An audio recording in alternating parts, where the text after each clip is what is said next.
de fardo com você. Eu já troquei de lugar com você na cruz. Então aquilo que você merecia receber, eu já recebi. E aquilo que eu merecia por parte do meu Pai, eu entreguei para vocês. Mas isso não significa que vai ser fácil, irmão. Se a gente perder tudo, mas não perder a fé, a gente não perdeu nada. Porque a fé é a chave que move o sobrenatural. A fé é aquilo que faz com que alguém que não tem nada aos olhos dos homens viva como alguém que já recebeu tudo aos olhos de Deus. Eu não me movo mais por aquilo que eu vejo, mas eu me movo por aquilo que eu creio. Se você se agarrar à fé que Deus depositou em você, nada vai ser impossível para você. Quem sabe não seja a hora de você crer no Deus que te respondeu hoje, quando ontem era impossível, e acreditar que amanhã Ele será presente na sua história e vai responder a sua oração. Uma palavra libera um destino. Uma palavra ressuscita mortos. As nossas decisões, elas têm impactos a curto, médio e longo prazo. Porque existem reflexos do que fazemos, repito, no curto, no médio e no longo prazo. Coisas simples, sabe?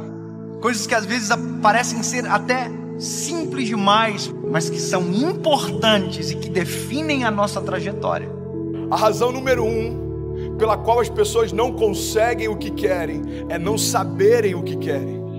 Se você parar para pensar na nossa vida, nós só valorizamos quando aquilo que estava nas nossas mãos vai embora.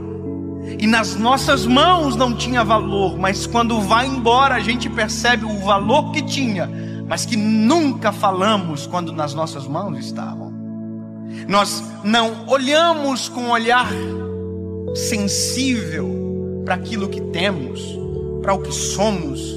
Nós precisamos de dor, nós precisamos de perda, para verbalizar coisas que os nossos sentimentos ocultam, às vezes até mesmo de nós.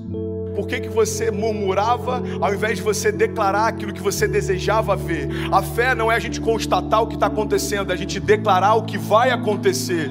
Então, ao invés da gente ficar murmurando, entenda isso em nome de Jesus, começa a declarar por fé as realidades ao teu redor e elas vão ser transformadas.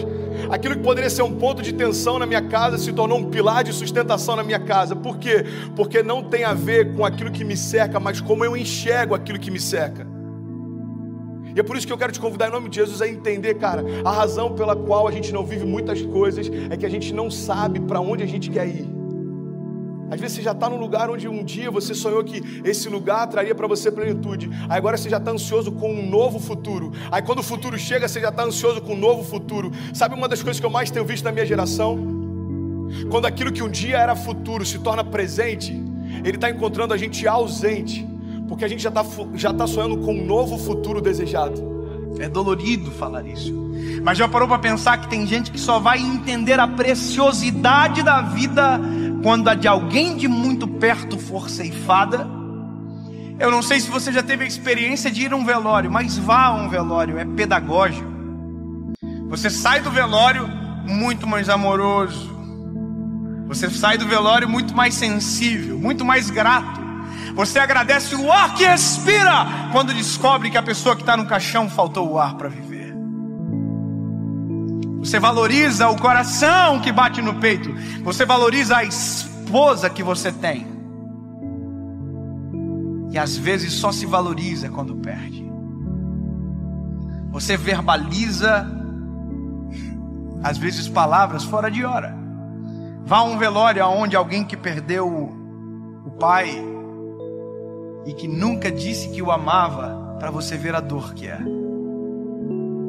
Ele abraça o caixão, ele grita, eu te amo! Mas essa palavra não surte mais nenhum efeito, porque quem precisava ouvir não ouve mais.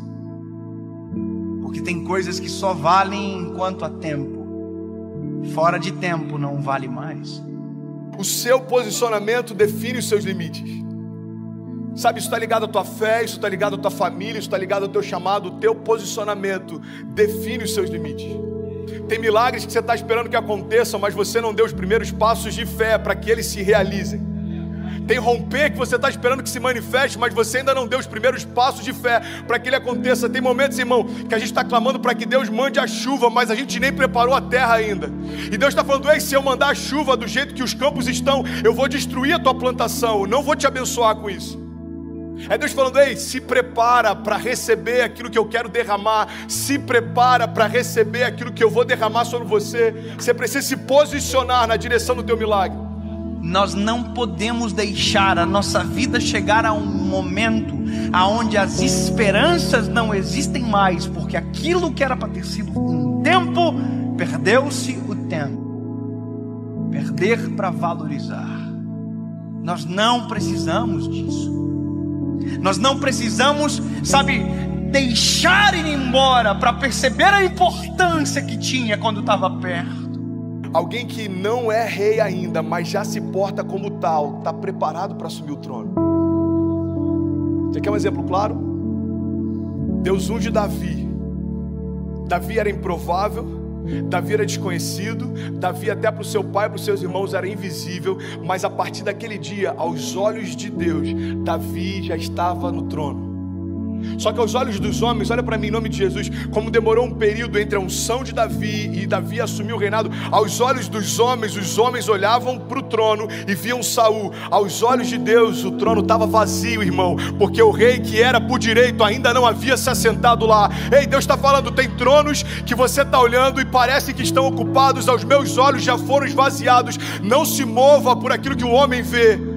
Eu não vejo como o homem vê. Talvez você está olhando para uma situação e ela parece intransponível. Jesus já está olhando lá na frente e já foi vencida. E ele está falando: ei, você está preocupado por conta dessa crise? Eu conheço o teu futuro. Eu sou aquele que, eu não tenho, entendi isso, irmão. Jesus, ele não está na eternidade, a eternidade está em Jesus. Então ele conhece a eternidade passada, a eternidade futura. É por isso que algumas crises para os céus não fazem sentido, porque às vezes uma crise financeira abate a gente, mas Jesus já sabe o que está te esperando na estação seguinte. E ele está falando para a gente nessa manhã: ei, você está preocupado por conta dessa crise? Filho, eu desenhei a tua história, eu sei aonde você vai, fica tranquilo. Pare de reclamar daquilo que você ainda não se moveu para viver. Pare de reclamar do resultado de escolhas que você não fez. Para você viver a vida que você deseja, você precisa abrir mão da vida que você leva. 2 Crônicas 7,14 diz: se o meu povo, que se chama pelo meu nome, se humilhar e orar e buscar a minha face e se afastar dos seus maus caminhos, dos céus eu ouvirei, perdoarei os seus pecados e eu sararei a sua terra. Existe uma condicional. Deus está dizendo: olha, se o meu povo, que se chama pelo meu nome, se humilhar e clamar e se arrepender, o que ele está dizendo é o seguinte: se você der os passos de fé, os céus vão reagir àquilo que você está se movendo. Evangelho não tem a ver com conforto. Evangelho tem a ver com propósito. E é por isso que muitas vezes a conta não fecha. Irmão, quem disse que seria fácil? Eu quero te encorajar a você se posicionar na direção do seu destino, na direção do destino que Deus prometeu para você. Nada menos do que isso vai ser aceitável. Salmo 126, versículo 5 diz: aqueles que semeiam com lágrimas, com cantos de alegria colherão. Aquele que sai chorando enquanto semeia, voltará com cantos de alegria, trazendo seus feixes. Mas eu não posso fazer por você aquilo que só você pode fazer.